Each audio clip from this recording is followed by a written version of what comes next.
শুভ দুপুর বন্ধুরা। আজকে ছিল আমাদের বাড়ির কাছে শীতলা মন্দিরে শীতলা মায়ের পুজো। এটা বৈশাখ মাসের প্রথম সপ্তাহতেই হয়, তাই তোমাদের সঙ্গে মায়ের ছবি প্রথমেই শেয়ার করে নিলাম।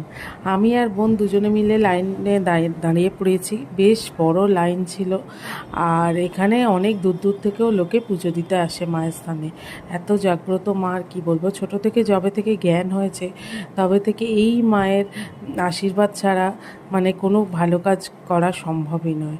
সেই জন্য প্রত্যেক বছর যত বছর আরও বেঁচে থাকবো, যতদিন মা বাঁচিয়ে রাখবেন, মায়ের কাছে এই পুজো যেখানেই থাকি এইখানে আমাকে আসতেই হবে।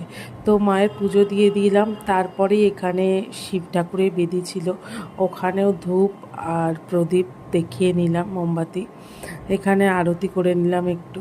আর এত ভালো লাগে না, এত শান্তি লাগে।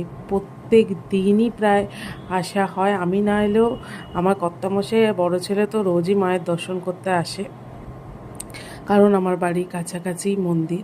আমাদের পুরনো বাড়ির একদম পাশেই, কিন্তু আমি একটু দূরে থাকি, তো সেখান থেকে ওরা রোজই প্রায় মায়ের আশীর্বাদ নিতে আসে।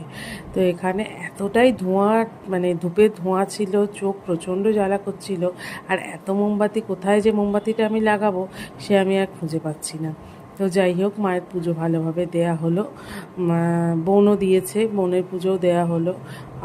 তারপরে এবার তো জানোই, বাড়ি এসে তো একটা আলাদাভাবে কাজ থাকেই, যেখানে রান্না বান্না। আজকে যেহেতু পুজো, তো ভাত তো খাবো না, ময়দা খেতে হবে।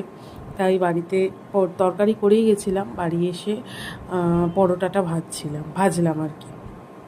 তো এখানে দেয়া হয়ে গেল, আমি ঠাকুরের কাছে চাঁদা দিলাম আর কি, ঠাকুরের স্থানে।